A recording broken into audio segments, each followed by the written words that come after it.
Et de deux pour Ogier, salut à tous et bienvenue à ce débriefing du WRC en Suède. Et je ne suis pas seul, Tigers, bonjour. Salut. Merci. Ça fait longtemps, hein, 3 semaines depuis le Dakar. Ouais, J'espère que ça te fait plaisir de revenir. mais comme toujours. On va partir dans le vif du sujet. T'as des petits trucs sur le WRC? On va commencer par les catégories un peu en dessous. Pour le WRC2, tu veux que je mette le classement avant? Tu Enfin, fais ce que tu fais comme tu le sens. C'est déjà le vainqueur. Tu l'as le vainqueur. pour le WRC2, ouais, victoire de Yarik et Thomas, victoire assez tendue, parce qu'on a quand même eu une belle bataille entre Scandinaves. Donc victoire du Finlandais Yarik et Thomas et de Kaj Lindström sur la Fiesta R5 du Drive des Mac, 13e place finale. 14e place et deuxième place au classement RC2 pour Evin Bryn Nielsen sur sa First Fiesta RRC, donc doublé du Drive des Mac. Suivi donc de la Mini Cooper S2000 RRC du Roland WRT de Valérie Gorban qui s'est quand même bien battu pour le rallye. Suivi de Yazid Al-Raji et du phénomène Pontus Tidemand, je pense qu'on en reparlera après. Ouais, on va en reparler après. Mais je vais t'orienter sur le français, sur le nordiste, hein, Stéphane Lefebvre. Alors Qu'est-ce qui s'est passé Lefebvre, pour lui? abandon sur accident, sortie de route sur une des dernières spéciales, sur les 16-19. Donc un peu dommage pour lui, qui avait fait quand même un bon rallye. Il est tourné autour de la 5e ou 4e place en WRC2. Il a jamais eu vraiment l'opportunité d'aller toucher le podium, mais il était toujours bien classé. Bon, malheureusement, ça se finit comme ça, c'est un peu dommage, mais en même temps, bon, il débute, hein, il avait jamais fait la Suède avant. Il va découvrir beaucoup de terrain cette année, et faut s'attendre à ce qu'il fasse quelques erreurs comme ça, même si je pense qu'il reste un des favoris pour le titre. Peut-être pas cette année, hein, selon mon avis, mais pourquoi pas, hein. C'est vrai qu'il y Pourquoi aura, pas. il y aura de la pointure en face, quoi. Ouais. D'autres performances à signaler en WRC2, selon toi? Euh, D'autres performances, pas particulièrement d'autres. Si, bon, Yazid Al-Raji qui termine 16e et 4e, enfin 4e du RC2, puis on a vu aussi, bon, on aura vu les Destroyer 5 un peu en retrait quand même, hein, sur ce rallye, que ce soit pour Robin Friberg, bon, Stéphane Lefebvre, on en a parlé, et Anders Gröndal qui termine quand même 26e. Thomas Turnstorm, Thomas Turnstorm aussi qui était au départ avec une autre Destroyer 5, on les a vus un peu en retrait, c'était plutôt l'avantage au Fort Fiesta, comme d'habitude, on s'y attendait. Mais Ouais. sinon, par contre, tu veux que je te cite d'autres, enfin vite fait les autres catégories. Ouais, enchaîne, tu donnes le top 3 des autres catégories. En, Je suis pas penché dessus, hein, en moi. RC3, victoire de, bon, il n'y avait pas grand monde étant donné que le junior fait pas escale en Suède, victoire de Dole Kristen Veiby qui était quasiment à la maison vu que c'est un Norvégien qui termine 21e, largement devant, oui, non, même pas une question de largement devant, vu que finalement c'était le seul à terminer en RC3. Et non, il y avait aussi Martin Zellhofer sur la Swift, mais qui termine en TP8e du rallye. En victoire en RC4 pour juste derrière la 22e place pour Emil Bergvist sur l'Opel Adam R2 qui par contre lui était tout seul dans sa catégorie, même si faut quand même signaler qu'il a fait quand même de bons chronos et quand même une 22e place générale devant pas mal de bonnes voitures, notamment quelques Fiesta R5 enfin quelques R5 et la Mini Cooper de Kiki Rajko, donc ça reste un bon résultat pour lui. Ouais, et puis de toute façon, si vous voulez une preuve du talent d'Emile Bergvist, le débriefing Yepaya est pour vous. D'ailleurs, lui qui est quasiment confirmé au volant de la nouvelle Opel Corsa R5 si le projet se conclut l'année prochaine. À voir, hein. On verra. De toute façon, on sera sur le coup, hein, comme d'hab. On va enchaîner parce que là, on n'est pas pris par le temps vu qu'on est on est tranquillement assis sur nos fauteuils respectivement, mais on est un peu mieux niveau soutien informatique. C'est un peu moins la débandade. Bon, on va enchaîner parce que le WRC2, WRC3 et Junior, il n'y avait pas le Junior justement, donc on est un peu débarrassé de ça pour cette manche. On va enchaîner sur WRC 1 avec le top 10 voire 11 carrément de WRC, vu qu'il n'y a aucune Fiesta ni autre R5 ou S2000 qui s'intercale entre les 12 premiers. Avec un podium assez surprenant, on aurait pu pronostiquer un Latvala, un Mikkelsen, bon, il est Mikkelsen, mais bon, Latvala, ça nous surprend un petit peu, on y reviendra plus tard. Ogier Neuville Mikkelsen, avec un écart assez infime entre Ogier et Neuville. 6 secondes 4, c'est respectable pour une I20. T'en penses quoi de ce podium? Bah, avec un Ogier qui a cravaché sur la dernière spéciale, qui a profité de l'erreur de Mikkelsen. On a vu Mikkelsen très déçu, malgré qu'un podium, ça se prend. C'est vrai il était quand même très déçu. Ogier, il a roulé, comme il a dit, il a roulé à fond du début jusqu'à la fin du rallye. Ça s'est vu d'ailleurs, il a fait d'assez jolis passages. Et puis Neuville qui quand même fait un très bon rallye, avec une I20 qui commence à être un peu vieillissante, qui reste un prototype entre guillemets du développement de Hyundai Motorsport, donc qui est pas une voiture, qui est loin d'être une voiture définitive. On verra avec l'évolution qui va arriver en cours de saison. Bon, on commencera à voir ça, je pense, sur la saison 2016. Je pense que la fin 2015, ça restera de l'approche. Mais Neuville, donc il a dit, il pouvait pas faire plus vite. Il a fait un très bon rallye. Il a le record à Collins Crest, 44 mètres. Bon, c'est un détail, mais battu cette année. Ouais, battu cette année. Donc c'est un très bon rallye pour lui. En plus, Hyundai qui place aussi Padon 5ème et Sebring 11ème un peu plus loin. Mais bon, ça reste un bon résultat pour Hyundai comparé à l'an dernier. Ouais, effectivement. Et justement, là, je vais rebondir sur deux petits terrains que tu viens d'aborder. Alors, le podium, je tiens à signaler quand même que le Français qui possède déjà une belle avance à 23 points sur le duo Mikkelsen-Neuville qui est à égalité de points, qui sont à 30 points si je ne m'abuse, ouais, 30 points respectivement. Et justement, tu parlais de programme pas de test, mais de développement pour la nouvelle I20, dont fait partie l'ex-membre Peugeot Sport Kevin Sebring qui a rejoint la filiale Hyundai. Et pour un premier rallye en championnat du monde et en WRC, il a fait combien? 11ème, c'est ça? 11ème à 1 minute 4 de Hotzberg.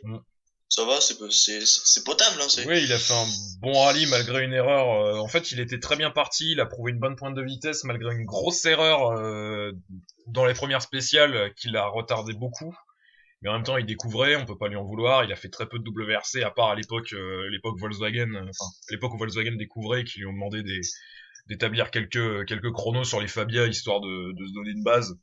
Après, finalement, il a été complètement largué. Bon, il est revenu avec Peugeot l'an dernier avec beaucoup de soucis mécaniques malheureusement, mais il a quand même fait un plutôt bon rallye.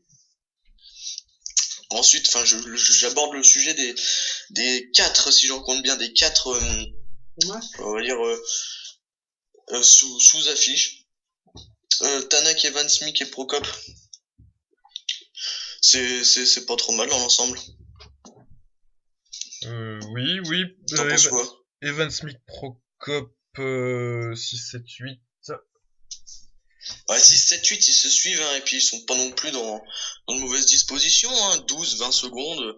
Ouais, c'est des écarts assez infimes, mais bon, on en a pas beaucoup parlé. Même Tanak, hein, 4ème, le pilote numéro 2 M-Sport. Bah, oui, les M-Sport, toujours un peu rentré. C'est vrai que j'attendais plus un Tanak sur le podium, parce que je me souviens d'un bon résultat l'an dernier. Je sais plus exactement où il avait fini, mais il avait fait quand même un bon résultat. Mais les M-Sport, oui, bon, restent compétitives, hein, mais bon, Evans, c'est clair que c'est pas son terrain de prédilection, on le sait. Mick, je pensais vraiment pas, enfin, il fait sa place. Je m'attendais pas à mieux. Prokop, je suis très content parce que 8ème place, bon, ça reste un peu sa place maudite, disons, c'est-à-dire toujours 8ème. Enfin, autour de la 10ème place, toujours derrière les voitures entre guillemets officielles. Mais honnêtement, il marque des points, il fait un bon résultat, tout comme Protasov d'ailleurs. Ouais, Protasov, même si Protasov, moi j'ai un peu de mal avec lui, mais c'est pas lui qu'on va parler, puisqu'on va enchaîner très très vite sur le pilote numéro 2 à l'occasion de ce rallye de chez Hyundai, Hayden Paddon. 5ème place, son meilleur résultat en WRC, sur un rallye qu'il n'avait pas fait en 2014. Donc, honnêtement, entre Sebring qui débute, qui nous fait une 11ème place pour un premier rallye, Neuville sur le podium et un Paddon 5ème, Hyundai, hein, ça monte. Hein. Un Paddon qui avait en plus une voiture, il a fait qu'une seule fois le rallye de Suède avec il l'avait fait qu'une seule fois avec je sais plus exactement soit la Fabia soit la Subaru, vu qu'il a eu que ces voitures-là, il me semble. Ça m'étonnerait qu'il ait fait que la Mitsubishi à l'époque. Mais ouais, c'est un bon résultat en plus avec une voiture. Bon, il a eu l'avantage de bénéficier d'une voiture qui avait quand même les évos et les réglages pro, vu qu'il avait la voiture de Sordo, qui même si elle était réglée finalement pour Sordo, donc il a dû aussi se faire au réglage. Apparemment, il s'y est plutôt bien fait, vu qu'il y a quand même une 5ème place. C'est très bon pour lui. Donc maintenant il reste à voir sur le reste de la saison sur les rally turns notamment s'il peut nous faire de bons résultats. Ça peut donner de bonnes choses. Ouais, oui, je suis d'accord, mais alors tu parlais de Protasov. Protasov, moi, c'est en demi-teinte. Hein. Pour moi, toi, tu dis qu'il a fait un bon rallye. Moi, perso, ce que j'en pense, bah, j'ai écrit un peu ce que je pensais sur ma feuille de débriefing. C'est beaucoup mieux qu'avec la DS3, c'est le moins qu'on puisse dire. Mais c'est pas non plus exceptionnel. Hein. Moi, personnellement, je l'attends plus haut. Hein. Je sais pas, t'en penses quoi? Honnêtement, Protasov, il fait un résultat correct. Comparé à ce qu'il nous a fait l'an dernier sur Asphalt, qui était vraiment pas terrible. On se dit c'était vraiment pas top. Mais comparé aux performances avec la DS3, ça reste quelque chose de plutôt bon. Ouais, bah maintenant, ouais, c'est plutôt bon, mais selon moi, c'est pas si terrible que ça. On va parler des pilotes en position 10 et 12, donc Hotzberg et Solberg, respectivement sur DS3 et Fiesta WRC. Donc Hotzberg, bon, voilà, un rallye exceptionnel en Monte-Carlo et une 10e place en Suède. C'est pas si terrible que ça, et pour Solberg, bah, ça se maintient. Il a fait 12e sur ce rallye et 13e, je crois, au Monte-Carlo. Mais moi c'est pareil, un vétéran comme Henning Solberg, je l'attends plus haut. Certes, les jeunes sont rapides, mais Henning Solberg, je pense qu'il y a moyen. C'est pas faux. Pour Henning Solberg, c'est vrai que c'est plus celui que j'attendais à la place de Protasov, mais ils ont deux voitures à peu près équivalentes, vu qu'ils sont des Fiesta M-Sport ancienne génération, mais c'est vrai qu'Henning Solberg, il nous a fait un rallye, je trouve un peu décevant, parce que, à mon avis, il vaut bien mieux, il a prouvé, bon, c'est clair que c'est plus le Henning Solberg qu'on a connu avec la Ford Focus, la fameuse Ford Focus Orange, mais je pense qu'il peut toujours prouver des perfs, il peut toujours être très bon, mais ils font quand même pas mal d'erreurs encore, de bêtises, même si bon, je vais pas dire qu'on en est au niveau d'un Kubica, mais... Bah justement, Kubica, on va parler tout de suite, parce que entre un qui abandonne et un qui finit mais très loin, j'ai envie de te dire, Kubica et Bertelli, je les mets un petit peu dans le même panier, hein. Parce que pour moi, Kubica, ça fait 2 mauvaises perfs d'affilée, je trouve ça minable. Et Bertelli, certes, il a marqué des points pour son team au Monte-Carlo, mais là c'est la débandade là, c'est 40e abandon, même compté abandon, je crois. Ouais, pour Kubica, c'est assez compliqué, le souci c'est il va falloir qu'il se méfie parce que il est plus comme l'an dernier avec le soutien de M-Sport, c'est-à-dire que globalement, on lui faisait confiance pour lui filer des châssis, pas mal de châssis, on n'avait pas de soucis là-dessus, il pouvait en casser un, on le réparait, on lui filait un châssis de rechange, il n'y avait pas de soucis. Là, cette année, il est avec sa propre écurie, entre guillemets, parce que j'ai quand même vraiment l'impression que ça vient de l'écurie A-Style qui vient d'Italie. Il a deux voitures, c'est-à-dire une voiture de test qui est toute blanche et sa voiture de course qui reste la même pour tous les rallyes. Il est quand même plus dans le cadre d'une écurie amateur, tout comme Bertelli, même si Bertelli il a encore le soutien pour ses essais de M-Sport. Ça va être quand même, je pense qu'il va falloir qu'il se méfie grandement s'il veut finir la saison avec tous les rallyes à son actif, parce que là, ou alors il prend moins de risques. Parce qu'on lui en voudra pas, je pense. Au Monte-Carlo, c'était beau, ces scratchs. Il a fait des bons résultats. Mais se planter derrière, c'était pas une bonne idée. Mais je pense qu'on lui en voudra pas s'il termine à la 8e ou 9e place, mais qu'il a pas fait d'erreur pendant tout le rallye. Le souci, c'est qu'il est toujours à l'attaque, qu'il essaye d'être toujours à fond. Et le problème, c'est que avec son souci au bras, c'est pas forcément quelque chose de conseillé d'être tout le temps à fond. Ouais. Mais bon. Et pour Bertelli, c'est dommage qu'il en soit là, mais je sais pas si c'est un manque d'apprentissage, même pas, parce que finalement il a quand même déjà bien roulé l'an dernier. Il a le soutien de M-Sport, donc lui par contre à mon avis il aura pas trop de soucis pour avoir des châssis, mais malgré que ce soit sa propre écurie entre guillemets. Mais c'est vrai que ça fait un peu, c'est pas terrible non plus ce qu'il nous fait là. Je m'attendais pas, mais honnêtement je croyais plus en un Protasov qu'en un Bertelli. J'ai pas tort, je pense pas avoir tort. Mais c'est vrai qu'il va falloir qu'il se relève sur d'autres rallyes. Et enfin, on va parler de un peu lanterne rouge, même si qui a tourné court lanterne rouge. Jari-Matti Latvala, abandon dans le dernier chrono pour raisons personnelles, pour préserver la voiture et changer 2-3 pièces. Mais quand même, les deux, Ogier et Latvala, se sont un peu, comment dire, enfin sont sortis dans le même chrono, j'ai plus souvenir.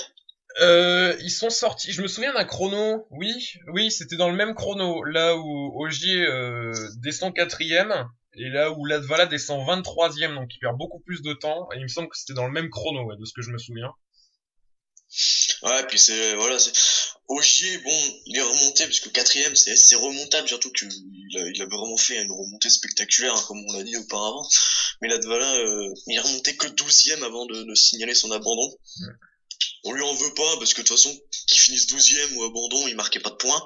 Non. Donc ouais, je comprends sa décision, mais puis clairement, il va vraiment falloir qu'il se rattrape. Ouais, clairement, c'est pas un débutant qui a besoin d'expérience ou qui a besoin d'accumuler des kilomètres. Donc, parce qu'en tant que double faux vainqueur de Rallye de Suède, je pense qu'on lui triple. Je pense qu'on lui fait plus la morale, quoi. Je pense qu'il sait très bien ce qu'il faut faire. Donc honnêtement, c'est vrai qu'on lui en veut pas. En plus, si c'est pour apporter des modifications sur la voiture, bon bah tant mieux. S'ils ont pu les apporter maintenant, voilà. Ouais, ça fait toujours une petite avance sur Sébastien. Hein, ouais, voilà. Donc même si c'est vrai que ça reste dommage parce que il avait fait un bon Monte-Carlo pour une fois. Enfin, il avait fait un Monte-Carlo. Ouais, même un bon Monte-Carlo qui descendent comme ça en Suède. C'est vrai que moi je l'attendais mieux. Hein. Moi, perso, j'avais pronostiqué Latvala, Ogier et Tanak. J'ai pas du tout le bon classement. De toute façon, j'ai rarement. Enfin, Ogier, oui, ouais. Mais pas la bonne position. J'ai rarement les bons classements. Tanak finit 4ème, il finit au pied du podium, donc j'ai peut-être un peu vu juste. Mais on a eu un rallye qui était surprenant et qui était beaucoup plus mouvementé que le Monte Carlo et c'était c'était un bon rallye qu'on a eu. Globalement. Ouais, je suis d'accord. On a fait un peu le point sur toutes les catégories. On va commencer à attaquer le championnat. Avec quand même, je tiens à signaler une dernière RC1 dont on n'a pas parlé du tout. Parce que moi j'aime bien être très, très précis et détailler tout le monde. Michel Solowo, je sais pas s'il faut vraiment l'aborder dans le sens où il est présent tous les ans, quasiment sur la Rallye de Suède, avec une fiesta fournie par M-Sport, avec toujours la même décoration tous les ans, c'est comme ça qu'on le reconnaît. Bon, j'ai envie de dire qu'il suit un peu il suit un peu son collègue polonais, malheureusement, c'est que, bah là, ça se plante très souvent. On avait vu des bonnes perfs en ERC, mais lui, il a clairement pas sa place en WRC. Je le verrais bien en ERC, pourquoi pas, mais en WRC, il a pas lieu d'être là. Je trouve pas qu'il ait lieu d'être là, mais bon. Encore au goût de cette année, finalement, abandon dans la SS20, accident. Donc bon. Okay. Ouais, mais enfin, Solowo, c'est comme son collègue, c'est comme Kubica, il se plante. Ouais. Mais nuance, c'est que Kubica, lui, il roule vite. Oui, ça c'est pas faux. Ah, excusez-moi. Ah, purée. Je suis en train de m'étouffer. On va aborder le classement constructeur et championnat, si ça te dérange pas, si t'as plus rien à rajouter. Non, je l'ai devant les yeux, je te rectifierai si tu dis des erreurs. Alors, le constructeur, sachant que toi, est-ce que tu es sur WRC? Je suis pas sur WRC, mais j'ai le classement devant moi. Ouais, voilà. Alors, au constructeur, j'ai J-Pocar 12ème, 12 points plutôt. Moi j'ai 10 points, alors je sais pas comment ils ont compté ça, mais perso j'ai 10 points. J'ai 6 points en Monte-Carlo, 4 points en Suède. Bon. Ouais, moi j'ai 6 et 6, écoute. Citroën 24 points pour Citroën. Citroën j'ai 20. Alors comme je te dis, les classements de WRC sont très très bizarres. Je sais pas exactement comment ils comptent leurs points, mais... écoute, j'ai l'impression que toi t'as le classement sans les bonnes performances en spécial. Parce que ça rajoute des points. C'est possible. Après M-Sport, moi j'ai 37 points. 32, ouais, donc on est à peu près pareil. Hyundai, j'ai 57 points. 50. On est toujours en écart de 2 points. Bon, bref. Et Volkswagen, j'ai 68 points. Volkswagen, par contre, j'ai bien les 68 points. Sachant que perso, j'ai aussi FWRT, donc Sac-Massier de Bertelli avec 1 point 7ème et Execo avec Hyundai Motorsport M pour l'instant. Avec 1 point, le point d'Abring. Hein, mais... Ouais, ouais. Donc, au classement constructeur, on l'a fait. Donc, classement pilote, où je vais citer que les 10 premiers, parce qu'après, ça s'éternise. Et de toute façon, ça va pas s'arranger en allant. On va commencer dans l'ordre décroissant des places. 10e, Sordo, 8 points. Padon, 9e, 10 points. Un seul rallye et il passe devant Sordo. 8e, Mick, 10 points, égalité avec Padon. Tanak, 12 points. Hotsberg, 14 points. Égalité avec Evans, 14 points. 4e, Latvala, 19 points, qui est déjà très très loin comparé à Ogier. Neuville, 30 points, égalité avec Mikkelsen, donc 2 et 3. Et enfin, le patron de ce rallye de ce WRC, Ogier, 53 points, déjà 23 points d'avance sur tous les autres. Enfin, surtout, au moins Mikkelsen et Neuville. Ouais. Donc ça fait déjà une bonne pilule à infliger à quand même à 2 gros morceaux. Hein. Ensuite, moi je vais rajouter, pour terminer, je vais rajouter 2 petits commentaires déjà sur Latvala, parce que le Mexique c'est déjà dans 3 semaines. Sachant qu'il est 4e au championnat et que c'est un rallye terre et en plus en haute altitude, il a tout intérêt à profiter de sa position avantageuse sur la route, parce qu'il part quand même 4e, donc il y aura quand même des traces sur la route, donc il pourra bien gérer sa course et il a tout intérêt de tirer cet avantage pour gagner ce rallye, parce que il faut qu'il le gagne, le Mexique. Il a pas d'autre choix pour l'instant.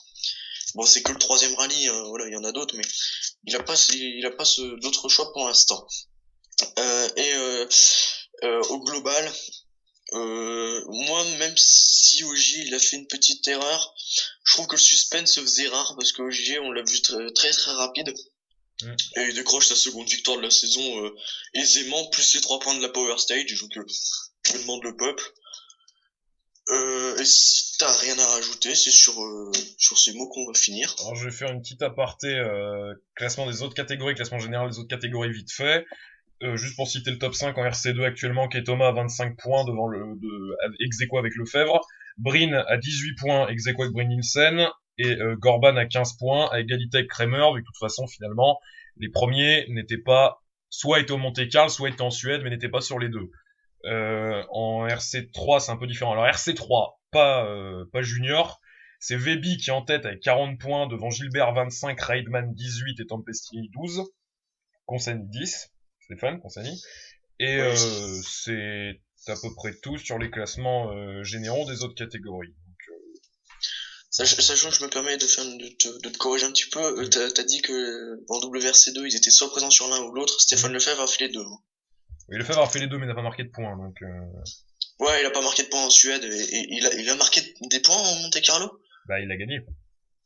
Ah ouais, bah oui. En même temps,